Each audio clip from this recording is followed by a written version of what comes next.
The future of tourism is still unclear in the post-corona pandemic era as COVID-19 continues to rage around the world. Families and businesses, travelers alike, are all going to have to find different ways to get away. And to discuss more on how to revive this industry in this difficult time is Jack Gottlieb, the founder of World Jewish Travel, a website which is really quite extraordinary in bringing Jewish heritage not only to people that go to the site, but also in planning their own travel. Thank you for joining us. Well, thank you for inviting me. So I imagine 7 years ago when you said you started working on this, we could not have predicted what we'd be going through right now and this big turning point that's affecting the world. Tell us the concept and the foundation, of your vision, and next we'll share on kind of what we do next as the world is changing dramatically. Yeah, well, it originally started as a way of being able to travel, Jewishly, in the world. I did a few roots trips, and my father's from, Ukraine, my mother's from Belarus, and I saw that you would have to plan maybe 6 months for each one in order to do something. So I said there must be a better way. So I came back to Israel, and I said, I went up to IDC and I said, come on, kids, think of something to do technologically so we can solve this problem. So we've been chipping away at it for some time now. And you've really come a long way. And tell us about the target customer. What is the goal? To get people to learn about locations or actually to be able to travel there as well, or both? We want to get people out of the house. We're trying to build a sense of community outside of their community. So we're trying to get people to travel.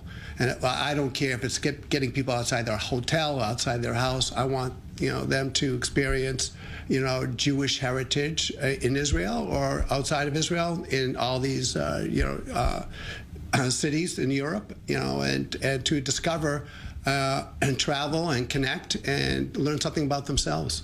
And I imagine you've had the pleasure of traveling to a lot of places and knowing, firsthand the difference in actually studying something online versus going and actually feeling and touching. I imagine it really awakens a lot out of people that are able to even to go to places and learn things that you would not have learned, living in the States or living wherever you are. Well, I think that's the fun. If you're Ashkenazi, you can learn about Sephardic heritage. If you're a Sephardic heritage, you can learn about Ashkenazi or Mizrahi heritage, which are three distinct cultures.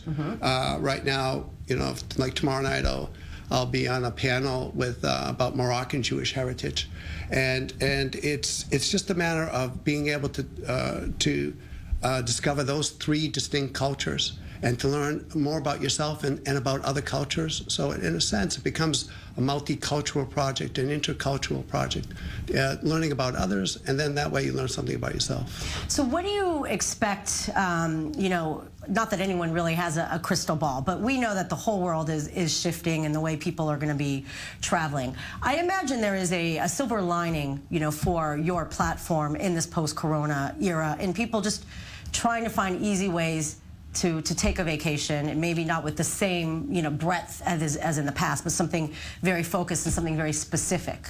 Yeah, well, Corona has very few silver linings, so to speak, but especially for if you're talking about Israel, it's 10% of the economy is related to the creative economy, and obviously Israel is suffering as well as a lot of other European communities that are depending on tourism.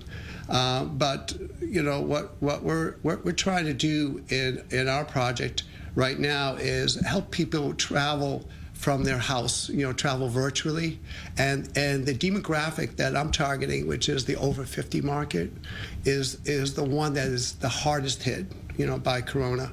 And if they can open up their computer and then travel to Israel and travel all around Israel, or travel to Rome or travel to Spain and learn something about Judaism or learn something about Israel, it's a plus situation. So when you started this, what was did you start it based on the fact that you yourself are an avid traveler with a passion for history and Jewish heritage, or did it happenstance? No, I saw that there was no marriage between Jewish heritage and Jewish heritage tourism. There was no marriage technologically, and so basically, what we started the project and we chipped away at it. We did an ebook library. We did projects in Venice for the 500th year commemoration of the Jewish ghetto, which was a few years back, and it was a huge deal for Venice. So we did the ebook for them. And to tell you the truth, I started out with food, with restaurants. We curated the 100 best ethnic restaurants in Israel with Gil Chavav. So we've been, tackling different aspects of culture in terms of food, or different aspects in terms of, whether it's a ghetto in Venice, and it's all really different aspects of the same coin. I think or a mosaic or a tapestry, where you get one tapestry, but there's a lot of different colors of string, and that they're all connected. There's no tapestry without all the different aspects. Yeah, and that's for that reason we did the restaurant book, and then we went to the ghetto, and then after that, from the ghetto, we learned that event tourism is huge. So we curated a whole Jewish calendar as well as part of the project, so that when you travel, you can travel on a certain cultural day, or in order to go to a Jewish festival. So we curated, actually, in the website, all the Jewish festivals that are taking place all over the world, so that it's not just what you're going to see, it's when you're going to go, and you can actually go into our project, our website, and see. Which is, what's the website? It's worldjewishtravel.org. Worldjewishtravel.org. And Amazing. it's a nonprofit, and it's a philanthropy, and we're doing it just to help people travel Jewishly. But more so in terms of Israel, we're also we curated a lot of Christian content, under the virtual tours, in order to help Christians travel virtually, and to experience the Via Dolorosa and all those other good things that this land is rich of opportunities for people of all faiths to learn history. So it's fantastic. Thank you so much. You're welcome. It was really nice meeting you. Thank you very much for having me.